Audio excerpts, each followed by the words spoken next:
que intervir precoce salva vidas e como fazer a contenção de danos nas pessoas que utilizam esteroides anabolizantes. Eu não estou falando apenas de atletas, mas de qualquer pessoa que optou por fazer uso de anabolizante para melhora de performance, melhora de composição corporal, seja por qual razão for, está utilizando o hormônio em doses suprafisiológicas. Então, se você é atleta, fisiculturista ou treina pesado e já pensou em fazer uso de hormônios, fica comigo nesse vídeo até o final para vocês entenderem um pouco sobre boa parte do que é o meu trabalho, do que é o meu consultório hoje. Então a minha missão aqui ela é muito simples, ela é te trazer clareza e te proteger. Então eu vou utilizar, obviamente, ciência, estratégia e acompanhamento de verdade. Vamos lá. Vocês já ouviram, né, alguém dizer: ah, eu conheço o meu corpo, comigo não acontece. Pois é, o coração, o fígado, o sangue e a cabeça, elas não leem legenda de Instagram, elas respondem a estímulos. Então, o esteroide anabolizante ele tem efeitos que podem ser profundos e silenciosos. Intervir logo muda o final da história. E sim, isso exige um médico que entenda todas as nuances do esporte e todas as nuances do uso de esteroide anabolizante. É por isso que eu já estudo sobre esse tema há muito tempo. Temos grupos de pesquisa com atletas, usuários de anabolizantes lá no Instituto do Coração e nós sabemos boa parte das alterações que nós vemos nos testes que fazemos e que depois serão compartilhados em artigos científicos para outros colegas também terem acesso a essas informações. Então, a regra de ouro, quanto mais cedo, melhor. Primeiro ponto, tratamento precoce. Por quê? Porque os esteroides anabolizantes, eles se associam, sim, a uma disfunção miocárdica. Isso não é novidade, eu já falei em diversos vídeos para vocês. E uma aceleração da aterosclerose, ou seja, a placa de gordura. Essas alterações elas podem progredir sem sintoma nenhum. Tá? Então não espera ter dor de cabeça para achar que está tendo pressão alta ou dor aqui na têmpora para achar que está tendo placa de gordura, enfim. Normalmente não tem sintomas. Até o dia em que aparece alguma arritmia, uma dor torácica, uma insuficiência cardíaca, e aí o diagnóstico já está dado. Perdemos tempo. Quando a intervenção entra cedo, um ajuste de treino, um controle de pressão, uma correção dos lipídios, um manejo do hematócrito, uma monitorização cardíaca, a gente consegue reduzir sim o risco de eventos e melhorar o prognóstico, ou seja, melhorar a qualidade de vida. E não é uma opinião, tá? É o que a cardiologia esportiva vem mostrando já há alguns anos e é o que nós estamos vendo hoje com a realização de diversos exames de teste de esforço, ecocardiograma avançado, ressonância magnética, angiotomografia, nos indivíduos que usam anabolizantes. E aí a pergunta que você pode me fazer: mas doutor, eu me sinto tão bem, por que eu vou precisar tratar se eu não estou sentindo nada? Porque o seu feeling, ele não substitui fisiologia. Boa parte das lesões que o esteroide anabolizante ele causa, elas são lesões subclínicas que a gente fala, por meses, às vezes anos. E essas lesões subclínicas, elas não geram sinais e sintomas. Mas quando elas aparecem, a gente diz que elas já estão maduras, elas se tornam alterações clínicas. E aí, sim, muitas vezes as alterações são irreversíveis. Então, primeiro passo prático, mapear o terreno. Se você usa, ou já utilizou, ou está em risco, meu passo número 1 é mapear o terreno. O que é mapear o terreno? É avaliar o básico. O que seria avaliar o básico? Nós vamos avaliar, por exemplo, parte cardiovascular. Então, monitorização de pressão arterial, eletrocardiograma, ecocardiograma avançado com strain, considerar também ressonância magnética cardíaca, principalmente se houver suspeita de uma fibrose, de um remodelamento mais importante, como eu já peguei ecocardiogramas de paciente, eu vou tentar abrir um aqui para vocês para mostrar um exemplo.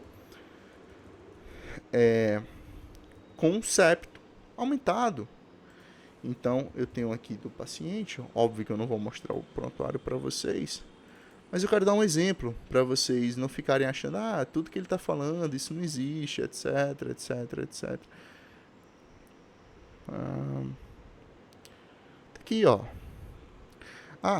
Por sinal,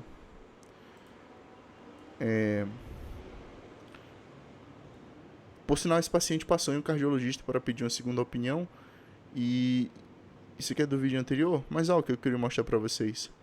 O cara vem com septo de 15 milímetros, uma parede posterior de 13 até seria na zona cinzenta, no atleta mesmo, né, um coração de atleta mesmo, de powerlifting, de um ciclismo de longa distância, ele pode chegar num septo desse, ou na parede dessa, mas um septo desse é alterado, ponto. Precisa de uma investigação com a ressonância para ver se não existe áreas de fibrose. Então, o que eu estou querendo falar para vocês? O que eu estou conversando aqui não é simplesmente teoria, é prática. Eu estou mostrando para vocês que é um exame recente de um paciente. Então, além desses exames que eu solicitei, o teste cardiopulmonar de esforço, sim, principalmente para quantificar a capacidade, eficiência ventilatória, fenótipo hemodinâmico. Eu conversei sobre esse teste em 2 vídeos anteriores, eu vou deixar passando aqui no card em cima, e eu recomendo real que vocês assistam esse vídeo. E todos esses exames são a bússola para que eu consiga dizer como que o coração, o sistema cardiovascular está funcionando de verdade. Na parte do sangue, nós avaliamos hemograma, hematócrito principalmente, até porque o esteroide anabolizante é a testosterona e derivados no geral, eles aumentam o risco de eritrocitose, ou seja, policitemia, aumento de hematócrito. Perfil lipídico, com avaliação de LDL, apolipoproteínas, lipoproteína A, que é a fração mais heterogênica do LDL, tem que ser feita essa avaliação. Função renal, glicemia, glicado, um hematócrito maior que 54, você já sabe, eu já falei para vocês diversas vezes. Acende alerta de hiperviscosidade. E isso vai mudar a conduta médica, que vai muito além de suspender o androgênio. E em alguns casos selecionados, cara, a gente envia para fazer flebotomia, tudo sob supervisão, é claro, mas eu tenho um paciente que precisou fazer 2, 3 flebotomias para poder baixar o hematócrito. Reduziu dose, obviamente, e no momento que ele retornou a aumentar a dose, cara, o hematócrito volta a subir. João, dá para fazer flebotomias seriadas? Não seria indicado, até porque você perde outros componentes sanguíneos que não são repostos de forma tão rápida quanto a hemoglobina, até porque a hemoglobina está sendo estimulada pelo uso do esteroide anabolizante. Mas, enfim. Parte do fígado, nós avaliamos enzimas, bilirrubinas, gama-GT. Lembra que os 17 alfa-oxilados, os orais, né, geralmente eles podem causar colestase, que seria o represamento da bile. Isso pode aumentar as bilirrubinas no exame de sangue. Peliose hepática, até alguns tumores hepáticos. É óbvio que isso tem uma relação mais baixa, são mais relatos clínicos, mas existe esse relato. Então a gente precisa sim manter esse rastreio e essa avaliação precoce, né? O fígado é o que menos me preocupa. Sendo bem sério com vocês, no usuário de esteroide anabolizante é o que menos me preocupa. E óbvio tem a parte endócrina e fertilidade, que isso sim deve ser um ponto que tem que ser comentado em todas as consultas. Testosterona total, livre, dosagem. LH e FSH sempre vão estar inibidos em uso de esteroide anabolizante. Prolactina, SHBG, por quê? Porque o hipogonadismo induzido pelo esteroide chamado de ASI é comum e nem sempre reverte rápido. E o uso de esteroide anabolizante piora o espermograma, piora a fertilidade. Muitas vezes essa fertilidade demora para voltar. A maioria dos meus pacientes retornam, vou ser bem sério com vocês, a maioria retorna, mas sofrem bastante nesse processo, principalmente quando a testosterona ela baixa. Então vem aquele crash hormonal e o paciente sente. Tá? Então, se você está fazendo uso e pretende parar, já se prepare que vai ter um período ali um pouco mais cinzento na restauração do seu eixo. E muitas vezes demora para melhorar os sintomas, mesmo com a testosterona normal. Tá? Mesmo com a testosterona normal. Então, o meu plano terapêutico ele depende muito do quadro clínico e ele é sempre individualizado, né, de acordo com os exames e com a resposta ao tratamento. E o último ponto é a saúde mental e o sono. Então, boa parte dos usuários de esteroide anabolizante já tem algum problema de saúde mental prévio. Isso eu mostrei ou foi no meu Instagram, ou foi aqui no YouTube, eu não vou saber te lembrar.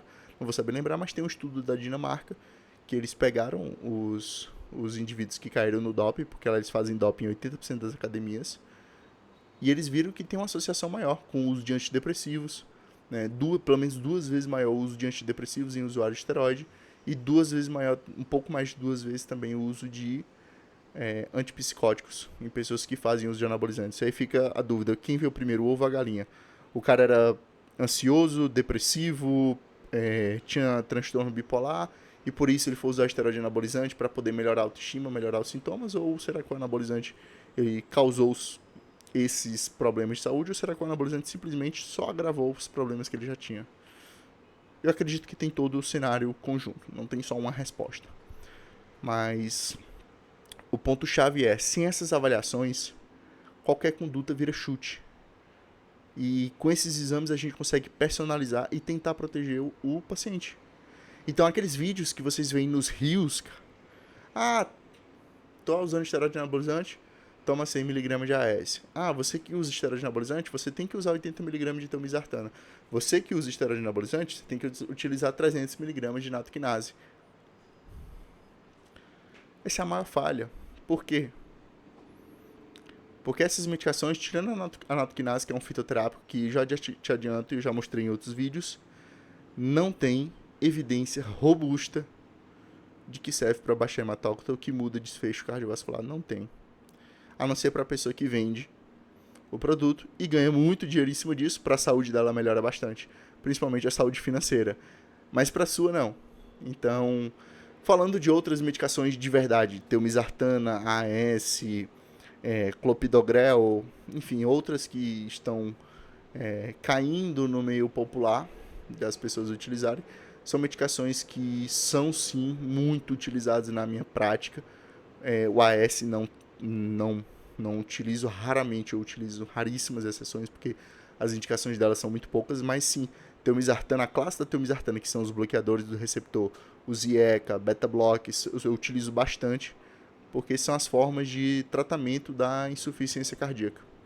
E como eu atendo muito o atleta usuário de esteroide anabolizante que tem insuficiência cardíaca, eu acabo utilizando muitas dessas classes, inibidores, bloqueadores do receptor, beta-bloques, espironolactona, inibidores de SGLT2, enfim. Estatinas, principalmente, muito estatina, porque muitos usuários de anabolizantes têm o perfil lipídico ruim ou têm um perfil lipídico disfuncional, e muitas vezes os dois. Eu já trouxe isso em um vídeo anterior. Inclusive, eu queria deixar meu relato pessoal, que durante a minha preparação, que eu citei para vocês uns 2, 3 vídeos atrás, porque que eu abandonei, eu fiz o uso por 2 semanas de estanozolol. O meu HDL, que é o colesterol bom, caiu de 45 para 14, com 2 semanas de uso. Como é que eu vou saber disso? Porque eu tenho possibilidade de repetir os exames. E quem não tem? Que nem sabia quanto era o HDL prévio, que não sabia quanto é que ficou depois do uso, que vai continuar usando por 6, 8, 12, 16, 20 semanas, como eu já vi em protocolos. Às vezes usa o ano todo. E aí? Como que fica o perfil aterogênico desse paciente? São condições difíceis, né? E aí você fala, João, mas eu não tenho condição de fazer exame. Bom, você vai pagar um preço por isso. Se alguém não te falou, eu tô te falando. Então, seja adulto, maduro e sincero, para poder arcar com esse custo. E eu já falei no vídeo anterior que eu não estou disposto. Certamente não. Trabalhei muito, estudei muito para ter uma vida boa, uma vida longa. E o fisiculturismo não ia me permitir isso. E infelizmente as organizações, na tentativa de fazer uma ajuda para os atletas, trazer profissionais, claramente não conseguiram. Mas eu tenho algumas novidades que eu vou trazer para vocês que de fé e fato vão ajudar o fisiculturismo. Óbvio que dependo do sistema público para isso. Você sabe que sistema público é tudo um pouco mais difícil. Então nós temos que montar protocolos de pesquisa e nós temos que tornar isso rentável para o nosso país, para que eu consiga ajudar vocês. Então, à medida que eu for conseguindo novas vagas para a realização de exames gratuitos, eu vou anunciando aqui no YouTube, eu vou anunciando no meu Instagram. Então, se você faz uso de hormônio, cara, eu já te recomendo a me seguir. Tá certo? Meu Instagram é @docdiniz e aqui no YouTube você já está assistindo, clica no botão inscrever. Isso sim é ajudar, tá? Não é fazer videozinho com meias verdades e depois querer vender um curso nas costas dos preparadores dos atletas, não. Você tem que oferecer muito mais que isso, né? E por mais que eu não vá mais competir, não tenha mais o ímpeto de atleta, eu amo o esporte em si, a essência que eu aprendi lá, quando eu comecei há 13, 14 anos atrás, eu ainda mantenho essa essência. Então, eu quero sim ajudar o esporte, porque eu sei o quanto é difícil. E eu sei que eu não consegui ser um atleta de fisiculturismo. Eu sei que a minha saúde não me permitiu isso. Então, eu admiro demais quem consegue. Muito mesmo. Tá?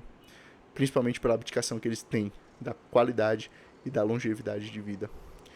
Então, como que a gente pode cessar o uso de esteroides com segurança? Sempre que possível, a gente tenta cessar o uso, que essa é a maior intervenção, que tem um maior benefício, é diminuir a dose, reduzir, retirar o esteroide. sem dúvida esse seria o primeiro pilar do tratamento. Mas nem sempre é possível fazer isso, muitas vezes não consigo. Mas durante a retirada, algumas coisas que eu preciso considerar, né? Síndrome de abstinência e o hipogonadismo, que são basicamente a principal causa de retorno do uso do anabolizante. São sintomas como fadiga, depressão, libido baixa, infertilidade. Em alguns casos, o eixo ele se recupera sozinho, sem fazer nenhuma TPC. Óbvio que o paciente vai sofrer bastante por mais tempo do que deveria se ele fizesse uma TPC. Em outros casos, a recuperação ela é bem lenta e incompleta, mesmo fazendo o tratamento da TPC, exigindo uma estratégia médica de, fitoterápico, manipulação de medicamento, dose, repetição de exames. E não existe um protocolo universal. Não existe protocolo universal. No meu caso, eu trato todos os pacientes de forma individualizada e depende da resposta. Se o paciente responde bem com dose baixa, mantém. Se o paciente não respondeu bem com a dose mais baixa, a gente progride. É um paciente mais jovem, mais velho, usou quanto tempo? Usou o quê? Qual éster? Qual a minha vida daquele éster? Tudo isso serve para eu programar a TPC do meu paciente, que ela é sempre individualizada e ela é diferente dos qualquer paciente que eu tenho. A TPC ela vai ser diferente do outro. Depende do tempo que o cara precisa de restauração, depende se aquele cara quer ter filho em 2 meses, em 6 meses, 1 ano, em 2, em 10. Tudo isso eu pergunto na consulta, exatamente para individualizar o protocolo. Não existe protocolo, existe tratamento. E tem que ter um acompanhamento multiprofissional. Então, um médico do esporte, um cardiologista, um endocrinologista, um nutricionista, um psicólogo. Porque, cara, o corpo é um sistema. E a saída ela tem que ser sistêmica. Então, por exemplo, eu vou fazer a TPC, toda vez eu oriento para o paciente, cara, não faz dieta restrita, não é hora de cutting. Porque restrição calórica dificulta a restauração do eixo, ponto. Ah, João, vai piorar o meu físico. Cara, vai piorar de qualquer forma. Você parou de fazer uso de anabolizantes, você saiu de uma dose supra, o seu físico vai diminuir. A sua potência de treino, a sua força de treino, a sua recuperação, ela vai diminuir. Isso é inevitável. Era um efeito do hormônio. Você vai tentar ao máximo manter a dieta, você vai tentar ao máximo manter o treinamento, mas a perda de massa muscular ela vai ser inevitável. O ganho de gordura ele é inevitável. O quanto isso vai ser melhor, maior magnitude ou menor magnitude vai depender do quão aderente você for à dieta, quão aderente você for ao treino. Quanto melhor você for, menos perdas você vai ter após o ciclo. E aí você pode me perguntar, se já tem danos ou já tem fator de risco, você aborda de forma diferente, João? Sim. Então, por exemplo, pressão alta e remodelamento. Cara, controle agressivo da pressão arterial. Controle agressivo. Não tem meio termo, vamos deixar uma PAzinha ali um pouquinho aumentada, não. Pressão arterial aumentada, principalmente diante de alterações e lesões de órgão-alvo, o tratamento ele é mais intensivo. Metas de PA no mínimo 13/8, alvo 12/7. Exemplos. E sempre a reavaliação seriada de função e estrutura cardíaca. Então, repete ecocardiograma, se for necessário, repete ressonância, faz mapa anual, às vezes mapa semestral, MRPA, que seria a monitorização residencial. Tudo isso eu presto para meus pacientes. É chato, é complicado. Mas precisa ser feito. Não quis fazer uso do hormônio, não aceitou correr o risco. Aceita também fazer o tratamento da forma correta. Aceita também ter esse trabalho um pouquinho a mais, mas para cuidar da sua saúde. Quando o paciente tem dislipidemia, aterosclerose, alteração de colesterol, cara, manipulação de dieta, estatinas, muitas vezes eu passo, geralmente estatina de alta potência, como rosuvastatina, atorvastatina, e outros agentes também, quando bem indicados, como, por exemplo, o ezetimibe, ou em alguns casos muito específicos, o ácido bempedóico, principalmente quando tem resistência ou intolerância ao uso das estatinas, e sempre fazendo monitorização, tanto de imagem quanto de exames laboratoriais, para ver se o colesterol está dentro do alvo esperado. Policitemia, hematócrito aumentado, sempre é mandatório reduzir a dose que está utilizando. Cara, não é, vai fazer cardio, vai hidratar bem, mas se não reduzir dose, não adianta. Não adianta. Outros pontos que eu vou investigar para tratar e melhorar a policitemia: apneia do sono, piora a policitemia. Desidratação, como eu já falei, então melhorar a hidratação. Considero também a flebotomia terapêutica, quando indicado, principalmente quando o hematócrito está acima de 54. E se tiver associado a outros riscos cardiovasculares, aí é sem dúvida. Sem dúvida. E sempre em ambiente médico, tá? Então essas flebotomias sempre são feitas em clínicas. Sempre. Nada de fazer, minha esposa é enfermeira. Não. Clínica, tá? Questão do fígado, eu já falei para vocês, avalia TGO, TGP, gama GT, etc, etc. Geralmente não tem grandes alterações, mas eu sempre monitorizo. E quando tem grandes alterações de lesão hepática, TGO e TGP, principalmente quando passa de 3, 4 vezes o limite superior da normalidade, é aquele momento que eu falo para o meu cliente que está na hora de retirar o esteroide, principalmente o esteroide oral, que são os mais agressivos, né? Os derivados do 17-alfa-alquilado. E outros pontos que eu sempre avalio na minha app, por exemplo, um eletrocardiograma, para ver se não tem alguma arritmia, alguma alteração de condução elétrica. E às vezes eu peço também o Holter, né? Com relação ao último ponto que eu citei, que seria saúde mental e fertilidade, que foi o último tópico que eu anotei. Cara, sempre um suporte muito bem estruturado. Tem que perguntar para o paciente se ele pretende ter filho, se ele não pretende, quando que pretende. Porque começar, nem que seja uma reposição, e você não abordar esse tema, pode ser frustrante para o paciente. Ele pode perder a oportunidade de ser pai. E a oportunidade de ser pai, na vida de alguns homens, é o evento mais significativo da vida deles. Então, isso precisa ser perguntado. E você, colega médico que está assistindo esse vídeo, precisa documentar. Sempre. Sempre. E se for necessário, como já aconteceu com pacientes meus, mesmo fazendo tratamento, mesmo restaurando no eixo, o cara continua azospérmico. Eu falei, olha, a partir de agora você precisa ir no urologista, especialista em reprodução humana, porque você vai precisar de um tratamento mais invasivo. Somente a reprodução, a tentativa por meio do ato sexual não está sendo suficiente.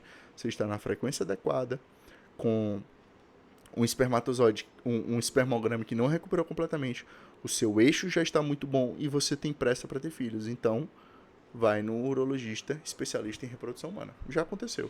São raros os casos? São, mas acontece.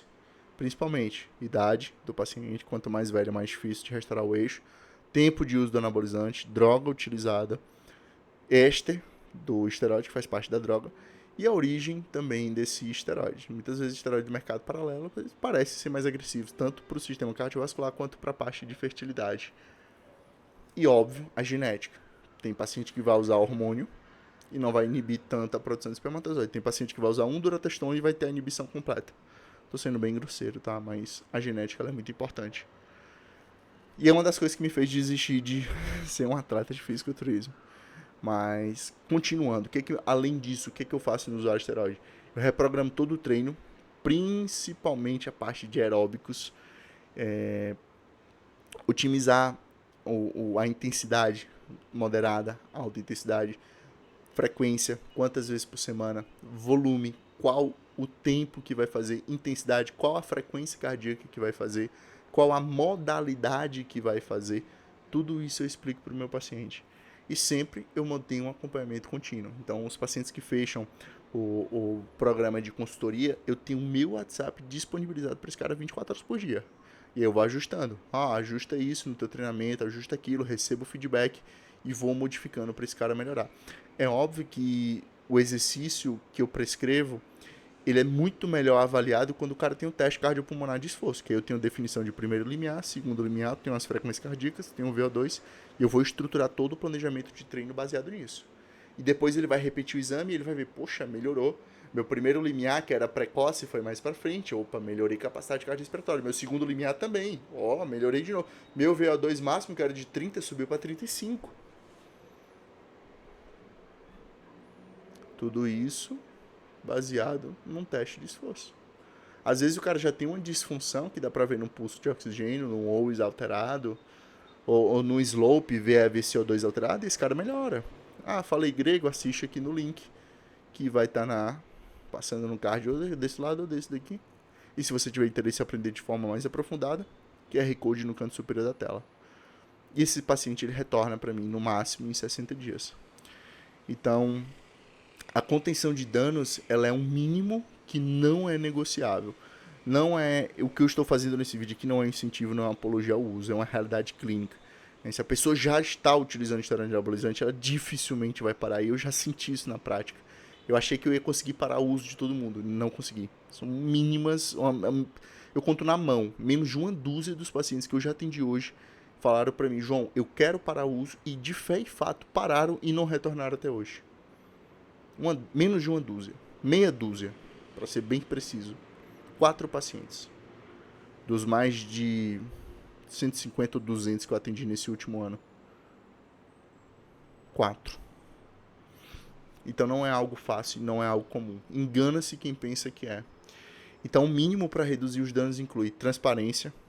É a única coisa que eu peço para a maioria dos meus pacientes, é serem transparentes comigo. Foi montado o protocolo, foi montado o ajuste, diminuída a dose, ou suspendido, dependendo do paciente. Fala assim, a única coisa que eu peço é se você, o seu treinador e o seu coach mudarem o protocolo, aumentar a dose, diminuir a dose, acrescentar algum esteroide, me avisa. Não vou fazer julgamento nenhum, mas eu preciso saber porque isso muda completamente o nosso programa, a nossa programação, e muda o risco que você está se submetendo. Ou seja, vai mudar os exames que eu vou pedir, a periodicidade, os retornos. Então, a única coisa que eu peço dos meus pacientes são transparência. E todos eles, todos, indiscutivelmente, entendem e são extremamente transparentes comigo. Isso é muito bom. Faça um rastreamento regular. Faz o check-up cardiovascular, o check-up hepático, o check-up hematológico, endócrino. Todo o check-up é feito. Tá? E eu sempre peço para evitar combinações, doses, uso de esteroides de mercado paralelo, sabe? Fontes duvidosas, automedicação, enfim. Sempre avaliar a pressão, perfil lipídico. Né? Cara, isso daqui eu não deixo passar. Pressão e perfil lipídico é sob rédea curta. São os que mais alteram. Aí os outros pontos, sono, nutrição, hidratação, periodização de treino, também servem para eu entender como que está a questão do paciente e tentar ajudar para a melhoria terapêutica. Eles não são apenas acessórios, eles fazem parte do tratamento. E também um plano de saída desde o primeiro dia, né? Ninguém fica on para sempre. Então, em algum momento, até os atletas, Ramondino, Rafael Brandão, em algum momento, esses caras vão reduzir dose, vão entrar no TRT. Talvez eles nunca parem de utilizar, porque talvez eles nem consigam mais restaurar o eixo depois de tanto tempo de uso. Mas certamente eles vão reduzir dose. Pode ver todos os atletas de fisiculturismo. São Paulo é uma cidade muito barulhenta, tá? Extremamente barulhenta. Talvez vocês não estejam escutando, mas passou uma ambulância muito alto. Todos os atletas de fisiculturismo, campeões de Mister Olímpia, vão olhar o físico deles hoje. Boa parte mantém uma boa aparência, mas você vê que são físicos menores. São físicos que, de quem está utilizando menos coisa, não dá para se manter on fire a vida toda. Por que não dá, João? Porque você vai ser chamado pelo cara lá de cima bem antes de completar a sua vida toda. Então todos esses pilares eles reduzem muito e, de novo, isso é medicina. Não é um fórum de internet. Então tudo que eu falei para vocês aqui é o que eu faço na minha prática médica. E, claro, se vocês quiserem simplesmente rejeitar essas informações e escutar um Reels de Instagram de 15 segundos que foi feito exatamente para captar a sua atenção de um profissional que muitas vezes não é profissional, que não tem formação e que o estudo é extremamente limitado, fique à vontade. A saúde é sua. Antes eu tinha um discurso muito de saúde, muito de melhoria, mas hoje eu vejo que as pessoas são adultas e elas têm as suas escolhas, inclusive a sua escolha de fazer escolhas erradas. E precisam ser adultas para arcar com os custos. É tanto que no vídeo anterior eu fiz uma escolha de competir, paguei um preço por isso e escolhi não competir mais porque aquele preço estava muito alto para o que eu estava disposto a pagar. É como se eu quisesse comprar um iPhone a 50 mil reais. Um iPhone que na loja é 5 mil. Não estou disposto. Não vou. Foi o fisiculturismo para mim esse ano. E por que o médico do esporte precisa entender de esteroide anabolizante? Né? Porque a literatura ela é muito clara sobre a toxicidade e o risco cardiovascular e reprodutiva do uso do esteroide anabolizante. Então, sobre a necessidade, mostra a necessidade de modelos clínicos específicos. E o que eu faço no consultório é integrar todas essas peças, todos esses exames, todas essas avaliações, toda a expertise que eu adquiri fazendo exames lá no Instituto do Coração, no Sírio-Libanês, dos meus atletas, para poder antecipar problemas antes que esses problemas virem tragédias. Ponto. E aí, muitas perguntas que eu recebo no consultório: doutor, dá para competir com segurança? Dá para competir melhor e mais tempo quando se cuida. Ponto. Segurança absoluta não existe, mas o risco negociável, ele existe. Essa frase aqui foi uma que eu aprendi que ela é fundamental. Vamos de novo. Doutor, dá para competir com segurança? Dá para competir melhor e mais tempo com quando você se cuida. Ponto. Segurança absoluta, ela não existe. E o risco negociável, sim, existe. Um risco negociável. Até que ponto esse negócio vale a pena? Até que ponto? Essa resposta é individual. E se eu parar? A minha vida ela acaba. Muitas pessoas têm medo de parar o uso do anabolizante, achando que vai piora tudo. E a resposta é sempre não. Né? Nós fazemos um planejamento bem feito de retirada do uso do hormônio e uma certa reabilitação, né? Que ela vai devolver performance e qualidade de vida. É óbvio, você vai conseguir manter 130 quilos com 8% de gordura sem usar hormônio? Você não vai. Mas ao invés de você ter 130 quilos disfuncional, que tal você ter 100, 95, mas ter um pace de 6, conseguir correr 5 quilômetros, ter uma musculatura boa, definida, que te torna funcional, conseguir treinar bem, ter força, potência, capacidade cardiorrespiratória, conseguir subir um lance de escada, subir uma ladeira sem se cansar. Gravar um vídeo como esse, falando diretamente durante 1 minuto, sem ficar ofegante na frente do microfone. Por si só, isso já vale. Agora é preciso ponderar. O que você quer no momento? E outras perguntas também. João, com que frequência eu preciso voltar para fazer o check-up, os retornos? E eu sempre falo que depende do risco. Quanto maior o risco, mais breve o retorno. Simples assim. Então, um recado final que eu queria deixar para vocês, que prevenir é sempre o melhor. Mas intervir cedo é o que salva. Por quê? 4/5, como eu postei no Rios, hoje, no dia 25, que é o dia que eu estou gravando esse vídeo, 4/5 das pessoas, 4/5, 80% das pessoas que usam esteroide anabolizantes não são atletas. E 3/4 das pessoas que frequentam, principalmente dos homens jovens, que frequentam academias, já entraram em contato com os de anabolizantes. Então, prevenir, ou seja, falar assim, não use, é muito bom. Mas vai servir para 25% das pessoas. E os outros 75%? Aí vem a parte da intervenção. Vem a parte do tratamento precoce. E com um médico de verdade, que entende do esporte, que entende do uso de anabolizantes, você vai sair do escuro. Mede o que importa e protege o seu futuro atlético. Simples assim. Se esse conteúdo te ajudou de alguma forma, cara, eu vou te pedir, por gentileza, compartilha, deixa suas dúvidas nos comentários. Eu leio os comentários de todo mundo, eu tento responder todo mundo. Por esse vídeo é isso, eu vou ficando por aqui. Um forte abraço.